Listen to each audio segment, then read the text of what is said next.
Sekalian, sebentar lagi Lebaran. Pidato Pak Jokowi. Namun, karena masih dalam suasana pandemi, pemerintah melarang mudik untuk keselamatan kita bersama. Nah, untuk Bapak Ibu dan saudara-saudara yang rindu kuliner khas daerah atau yang biasanya mudik membawa oleh-oleh, tidak perlu ragu untuk memesannya secara online. Yang rindu makan gudeg Jogja, bandeng Semarang, siomay Bandung, empek-empek Palembang, bipang Ambawang dari Kalimantan. Dan Bipang Ambawang kan mana bisa orang Islam makannya?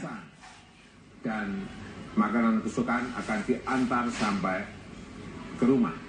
Atau kalau kita ingin mengirimkan oleh-oleh atau hadiah bagi keluarga yang jauh, pakaian, cenderamata, dan berbagai jenis barang lainnya, tinggal pesan dan kirim secara online sehingga dapat diterima oleh keluarga atau sahabat kita dimanapun mereka berada.